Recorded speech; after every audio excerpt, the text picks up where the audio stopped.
Namaste and good morning, everyone. Let's start our Sunday Gita class with the prayers. Om Parthaye Pratibodhitam Bhagavata Narayan Swayam Vyasen Grathitam Puran Munina Madhye Mahabharatam Advaitam Ritvarshini Bhagavati Mashtadhyayani Am Tvamanu Sandami Bhagavata Gite Bhagaveshini Namo Astu Te Vyas Vishal Budhe Full Arvind Ayat Patra Nikar Yen Tavya Bharat Telpurnaha Prajvalito Gyan Maya Pradipaha Parappana पारी जाता है तोत्र वेत्र एक पाने ज्ञान मुद्राए कृष्णाए गीता अमृत दुहे नमः सर्वोपनिषदो गावो दोग्धा गोपाल नंदना पार्थो वत्सा सुधीर भोक्ता दुग्धम गीता अमृतम महत वसुदेव सुतम देवम कंस चानूरमर्दनम देवकी परमानंदम कृष्णम वंदे जगत्गुरुम भीष्म द्रोण तटा जयद्रथ चला गांधार नीलोत्पला शल्य ग्रावती कृपेन वाहने कर्णेन वेलाकुला अश्वत्थाम विकर्ण घोर मकरा दुर्योधन अवर्तनी सोतीर्णा खलु पांडवै रन नदी के वर्तका पाराशर्य वच रोजमलम गीता अर्थ गंधोटकम नाना ख्यान केसरम हरि कथा संबोधन अबोधितम लोके सज्जन षटपदे रह रह पेपीयमानमता याद भारत पंकजम कलिमल प्रध्वंसी न श्रेयस मूकम करोति वाचालम पंगुम लंघयते गिरं यत्कृपातमहं वन्दे परमानंद माधवम यं ब्रह्म वरुण इंद्र रुद्र मरुतः स्तुन्वन्ति दिव्यस्तवे वेदै साङ्गपदक्रमोपनिषदै गायन्ति यं सामगा ध्यानवस्थित तद्गतेन मनसा पश्यन्ति यं योगिनो यस्यांतं न वेदुसुर असुरगणा देवाय तस्मै नमः. We almost finished chapter 14 last week, and we saw how beautifully Arjuna asked those questions, and with such a detail, Lord Krishna answered those questions. Only one verse is left before we can say we are done with that chapter. Okay. And I have told you many times that last verse is a connecting verse for the next chapter. Okay. So it's like a beautiful garland. We should remember that what we have studied, we should remember what are we supposed to work on in order to progress. Okay. So now in verse number 27, Lord Krishna is telling us how that sage himself become Brahma. Because in verse 26, he said, after attaining or cultivating those guns, those qualities, and with the help of that unswerving devotion for God, he crosses beyond the Prakriti and is fit to become Brahma. That was verse number 26. Now in 27, let's start it there. Brahmana hi pratishtha aham amritasya avyasya cha shashvatasya cha dharmasya sukhasya ekantikasya cha. Brahmana, of Brahma. He means indeed Pratishtha, the abode. Aham, I. Amritasya, the immortal. Avyasya, of the immutable. Cha means and. Shashvatasya, of everlasting. Cha means and. Dharmasya, of dharma. Sukhasya, of bliss. Ekantikasya, absolute. Cha means and. Bhagavan Krishna says, for I am the abode of Brahma, the immortal and the immutable, of everlasting dharma and of absolute bliss. So the nature of the God conscious state, entering which a devotee himself becomes Brahman.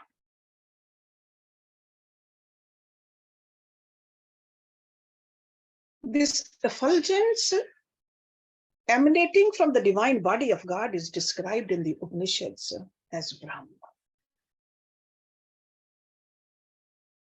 Okay? And this is what Lord Krishna is confirming here. The disease of the three guns have been removed.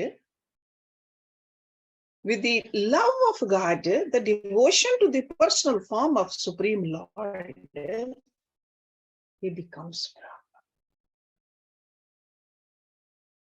To realize the self within is to realize the infinite self. So that means the disidentification, non-identification from the temporary, from the lower. And what is that? The body, the mind, the intellect, the ego, the non-identification with that takes us to that level where we start identifying ourselves with the real, which is nothing but Brahma. It's almost like if you just have a balloon which has air in it, you poke into that shell of the balloon, the inside air becomes, it doesn't take that long for the inside air to become one with the outside air. Okay, so what is the shell where we are living in right now?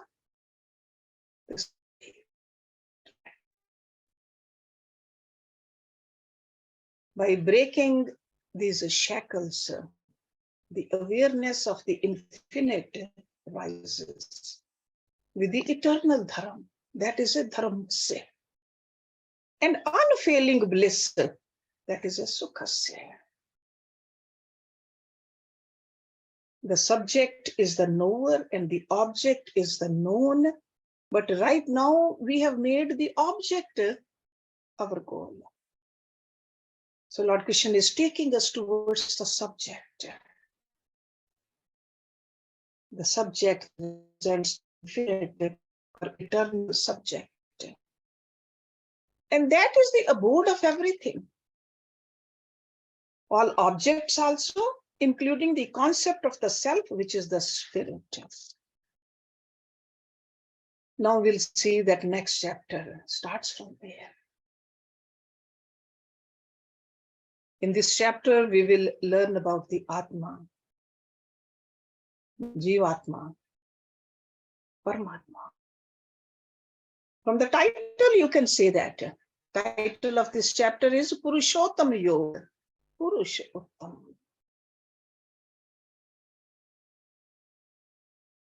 Lord Krishna discusses the nature of the spirit and all its implications. From the known alone can the unknown be indicated. So that's why he talks about the known also, the manifested also. We are more familiar with the manifested. So from the manifested, he will take us towards that eternal.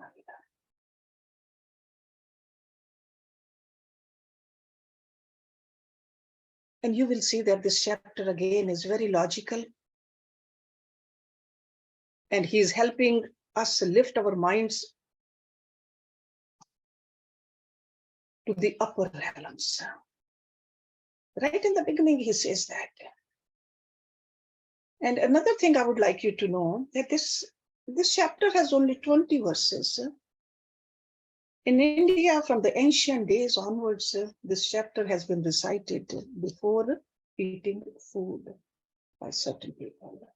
It's 20 verses. They have memorized it and they will say it. So just like we thank God before eating food. So some Brahmins, they just recite the whole chapter. 20 verses. Lord Krishna says, Udharva Moolam Adhashakam Ashvatham Prahu Avyam Chandasi Yasya Panani Yatam Ved Sa Ved Vit. Udharva Moolam. Mool means root. Udharva means upward. So rooted above. Adhashakam branch Ashvatham, the people tree. Okay. So this people is a P-E-E-P-A-L, people tree. Okay. People from India, you're all familiar with this name. In this country, we don't have this tree. But in India, no town is without this tree, people tree. Prahu, they speak of Avyam, indestructible. Chandasi, that means the Vedas. YSA, of which Panani, leaves. Ya means who, Tam means that, Ved knows, Sa means he, Ved with, Vedas knower, knower of the Vedas. So Lord Krishna is saying they speak of the indestructible people tree. They means the wise people. They speak of the indestructible people tree, having its roots above and branches below, whose leaves are the Vedas. He who knows it is a Veda knower. So here it's a painting of a tree of life, and he's showing us its relationship with the infinite. It's like a beautiful allegory Lord Krishna is using, and later on Rishi Vyas is penning it down for us. So Ashwatha tree is commonly known as people tree. It's like a variety of a ficus tree, but little bigger leaves. And Ashvath means horse also. In the ancient times, the horses, they used to tie the horses under that tree because there's a lot of shade under that tree. It's a big tree, strong tree. So they'll tie the horses. So Ashvath. Okay. But another way you can understand this word is Shva means tomorrow. Tha means that which remains. And means not. So Ashvastha means that which will not remain the same tomorrow. In other words, this world of ever-changing, nothing stays the same. And then he says Udharva, roots up. So this tree of life, where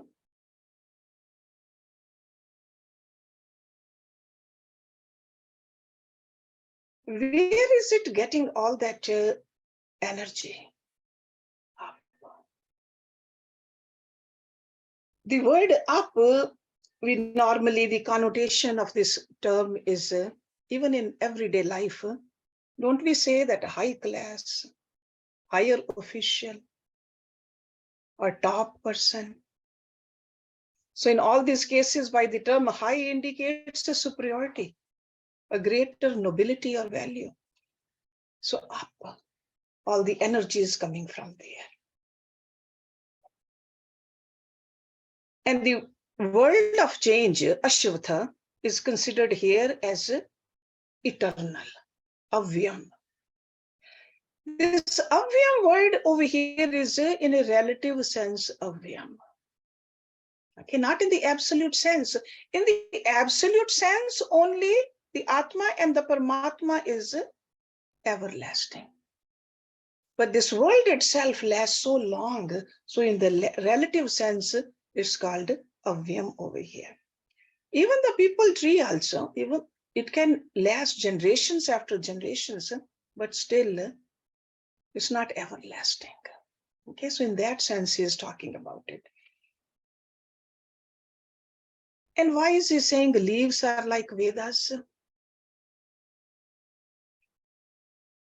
Or the Vedas themselves are the leaves? Vedas protect the world. Vedas means the knowledge, not the books. Because these Vedas, they explain what is right and what is wrong. Just like leaves protect the tree,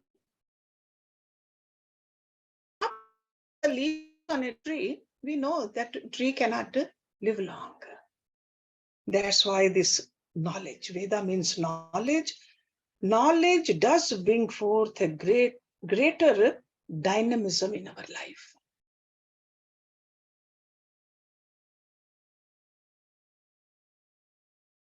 See, if we look at the leaves, actually in the ancient times, the rishis, they even wrote the mantras on the leaves, the dry leaves. That's how they protected it. But even the green leaves, leaves are areas from which the water contents get evaporated in all the trees. And what happens? In turn, it creates a osmotic pressure in the roots and facilitates the roots to draw more nourishment from the roots. And that's what this knowledge really means for us also, the knowledge from the Vedas.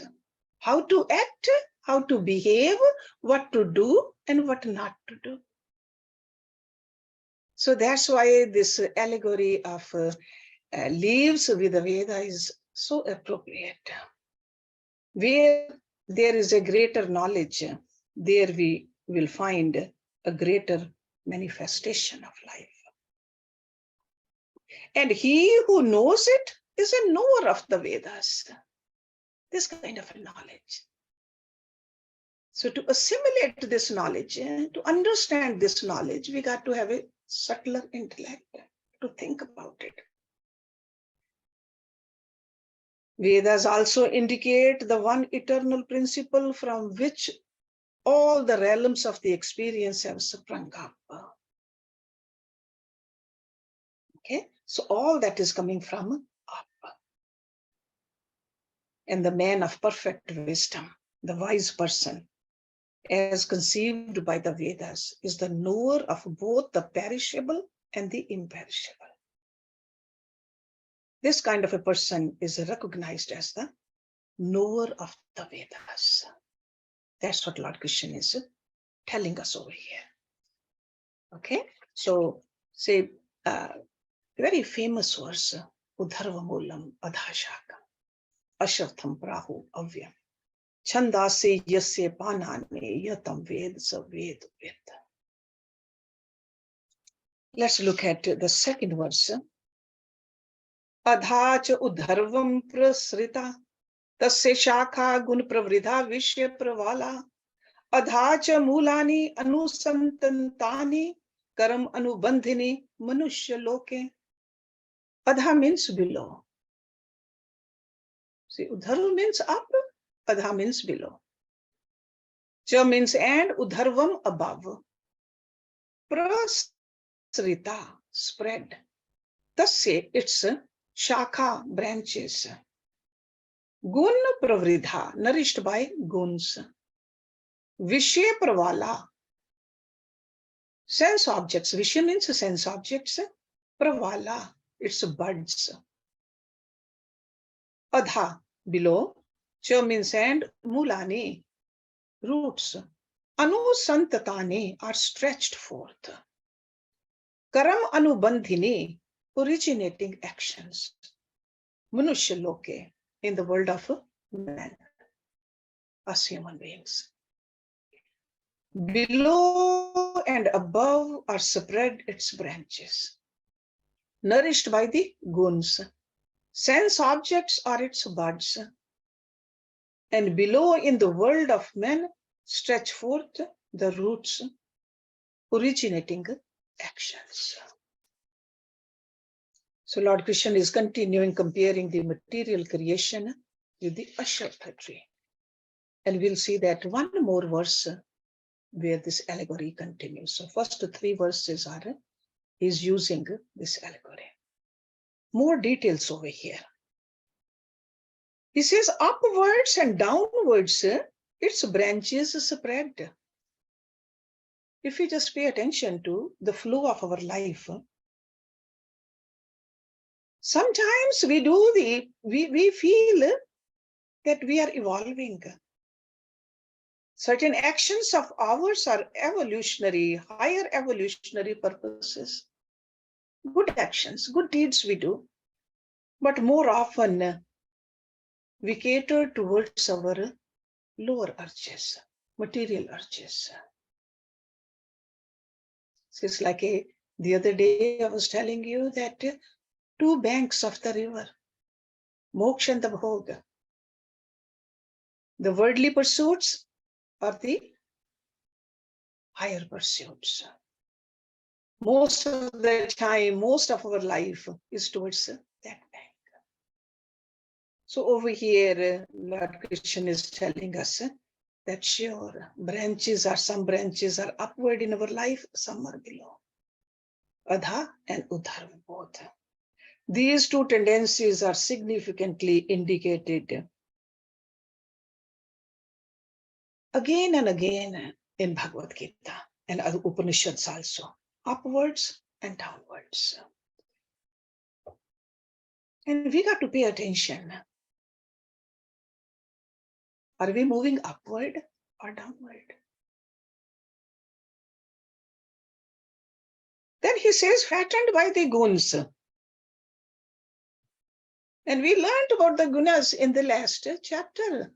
Satvikta, Rajsikta, and Tamsikta.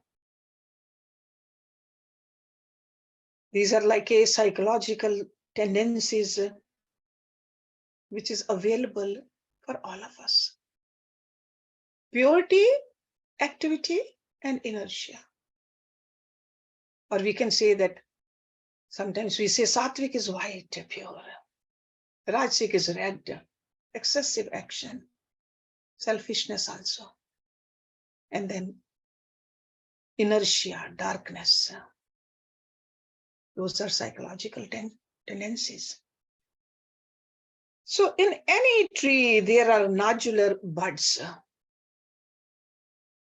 And those buds are the potential branches that have not yet developed yet. So they are just waiting for a chance to burst forth. So corresponding to them, Shri Krishna is saying that the sense objects are the buds. Sense objects. So it is a fact that in the presence of an object, our tendencies revolt against all our higher concepts and ideals. We just, without even thinking, run towards the gratification of our senses. The objects.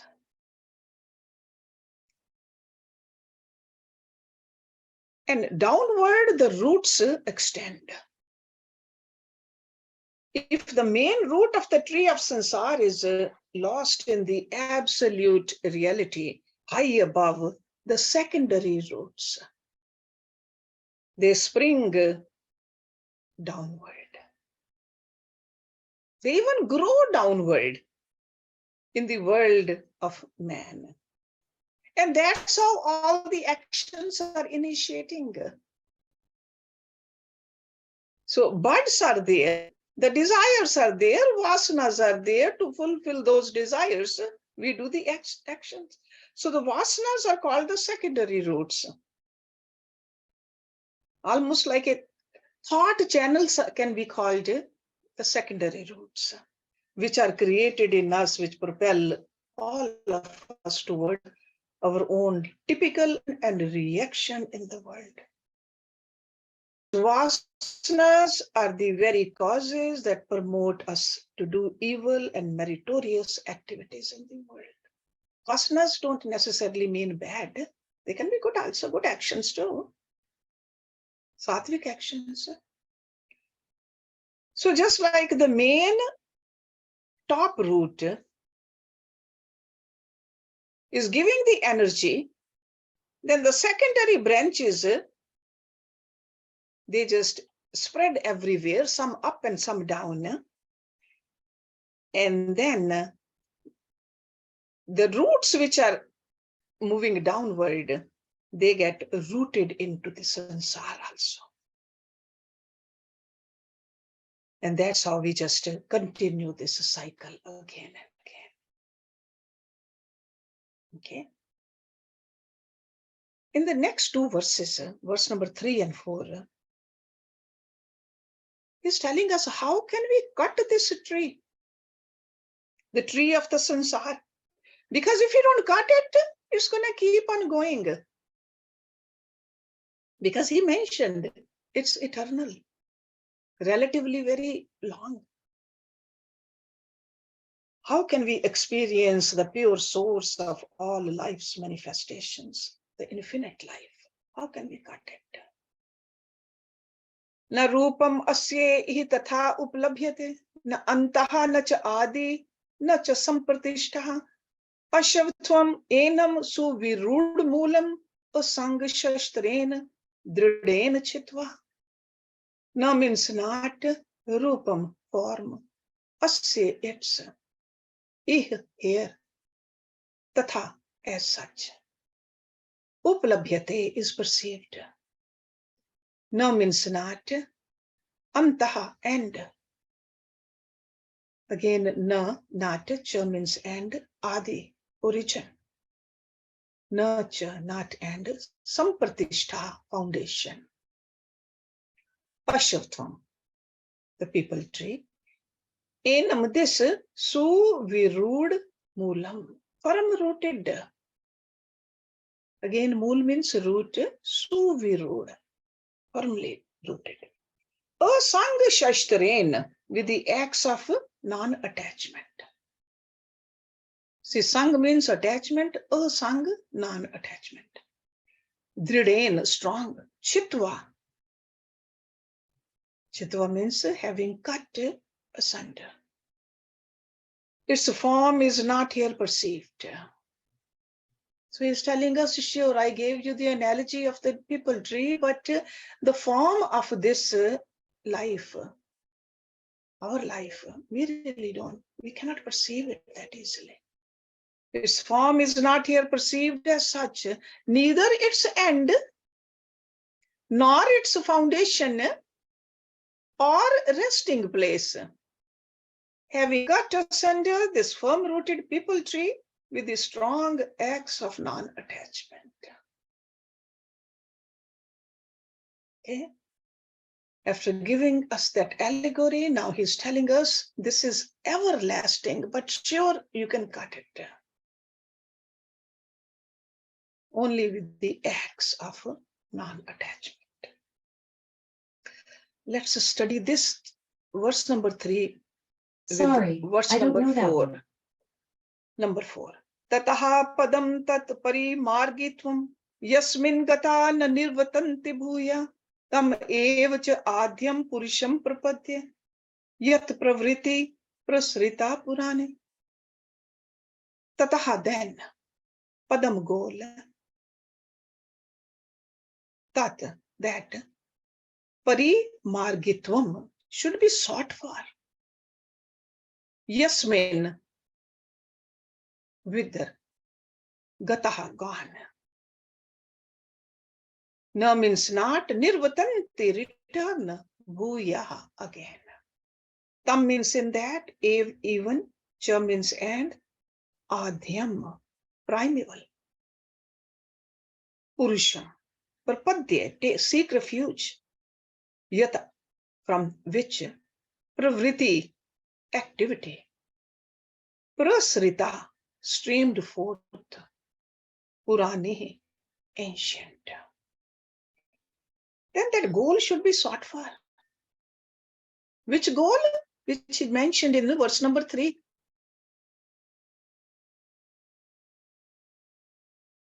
Cut this tree. That is our goal. Cutting this tree. That goal should be sought for. We are having gone, none returns again. Because that is our goal. Supreme goal. Reach there, reach where we came from. Go back to the source or go back home. then that goal should be sought for, where having gone, none returns again.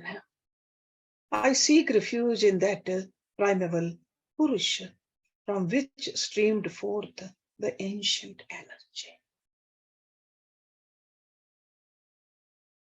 That Adhyam Purusha.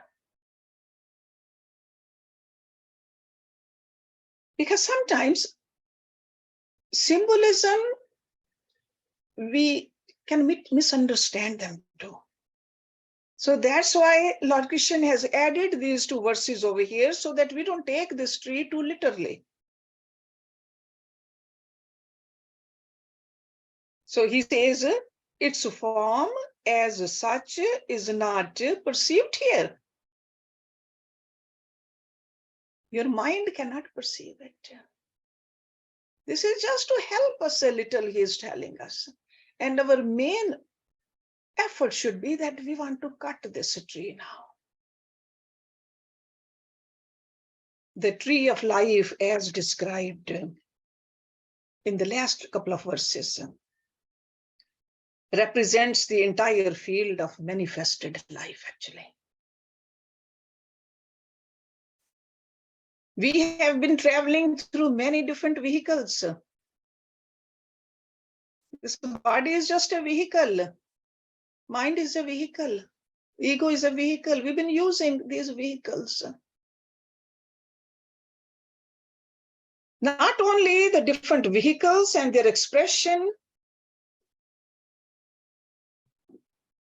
we've been traveling, but we don't remember.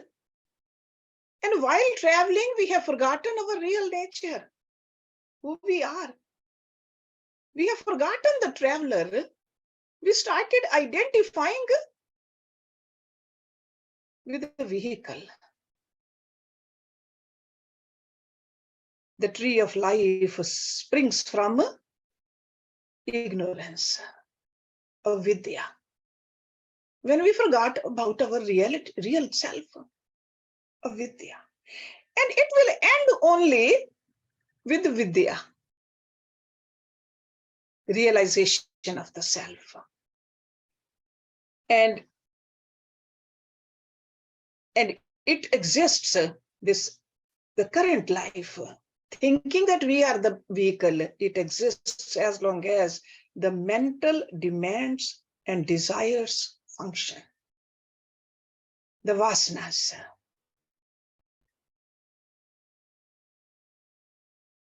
So that's why Lord Krishna is explaining through this riddle of the Ashwatha tree. And he says very few can understand. Because we really love and act according to our bodily identifications. And happiness eludes us. And we become confused. And not comprehending the origin and the nature of the tree, the living beings engage in the worthless actions and endeavors. We just want to satiate our material desires. And that's how we keep on spreading ourselves into the downward realm. Sure, we are very active, done a lot of actions, accumulated a lot, but it's all in the downward. So he says, with the acts of detachment, you can cut down the tree of multiple experiences. And this axe makes sure it's strong, and the strength comes from the detachment. Detachment from the temporary, detachment from the material world.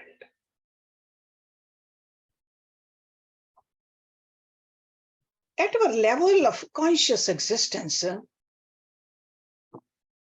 we protest against this advice.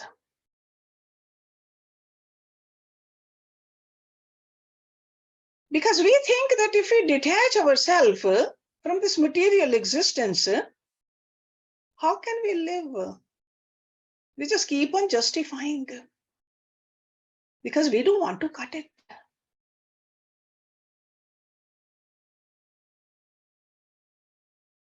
Because this vehicle is a realm of emotions. This vehicle is the field of our thoughts. This vehicle is the world of our perception. So we don't want to cut it.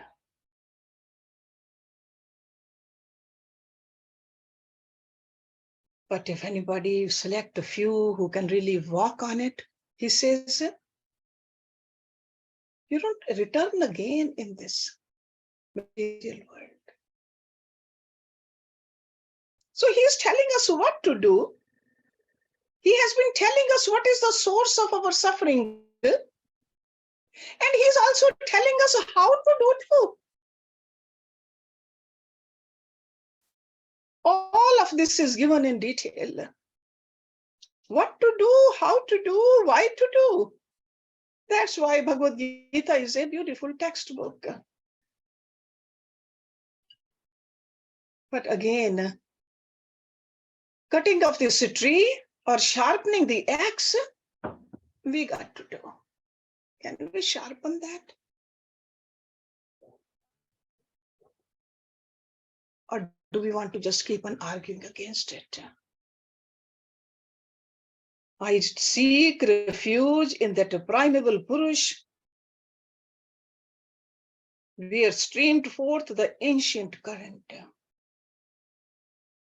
When our personality has like a maximum degree, we have retired from the extrovert pursuits, the intellect will consciously turn inward. The attitude of love and surrender to the goal from which the consciousness streams out, like it just gives the energy, then we'll see that it will become very easy to detach from this world. Got to use our intellect, the higher mind. What this primeval Purush is and how to conceive it is the theme of this chapter. That's why the title of this chapter is Purushottama Yog. Because endless lifetimes have passed. And in these endless lifetimes, our endeavor has been for material enjoyment.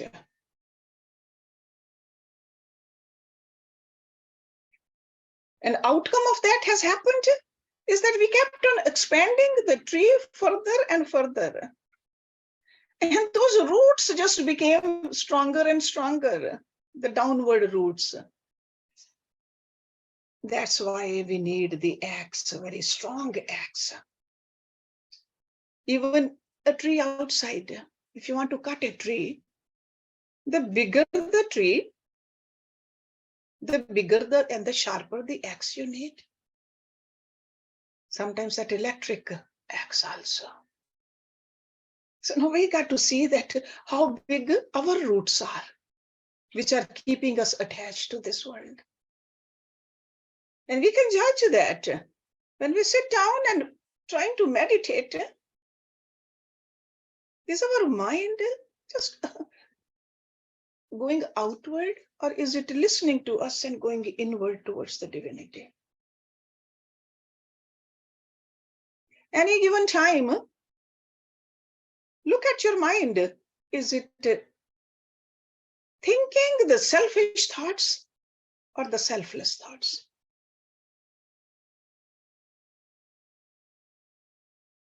Is our mind telling our senses and the sense organs, live for others or live for yourself only?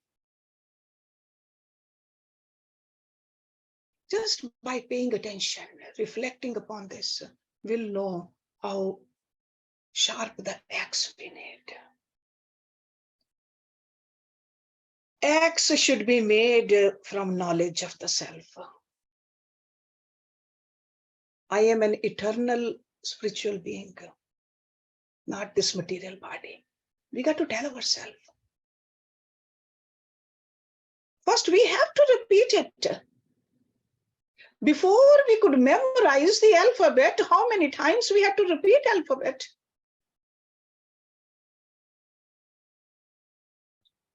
Then it became a part of us. Then in order to know any language, how many times we had to repeat? So that's why we have to repeat this also. I am not the material body. I am the Atma. The eternal divine bliss that I seek will never be attained from material things. We got to convince ourselves. Otherwise, we keep on running into this world. And he called those objects which we are running towards the buds.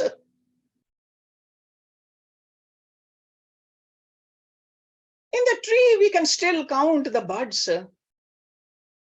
In our own mind, can we count the buds of the desires? So that's why we need a very, very strong axe. We must search for the base of this tree, which is situated above the roots and is higher than anything else. Because that's where we are drawing all that energy. That base is the Supreme Lord, the God, the Brahm. That's why Lord Krishna says, I am the source of both the material and the spiritual creation. Everything emanates from me. The wise who know this perfectly worship me with great faith and devotion. We learned that in chapter 10, verse number 8. Always try to go back also. See whether it really makes any sense or not. Every chapter is connected with the previous chapter and the next chapter. Every verse is connected also with the previous verse and the next verse. Try to see what he is telling us. But today in these verses, we just learned that this tree of sansar is very big. We are the one who watered it. It's up to us to chop it down too. We got to decide whether we want to chop it down now or just let it get fattened a little bit more. The bigger it becomes, harder it's going to become to chop it down. And the axe is an axe of detachment. And we'll learn about this next week. We'll see how beautifully he is telling us. In verse number 5 especially, he gives us 5 conditions, which are very clearly, he's telling us, these are the, at least look at these. Are these qualities in you right now or not? If they are not, cultivate those. Okay, so let's stop it here. So we'll start with verse number 5 next week. Om Purnamada Purnamidam Purnat Purnamudachyate Purnasya Purnamadaya Purnameva Visheshyate. Om Shanti Shanti Shanti Om. Thank you very much.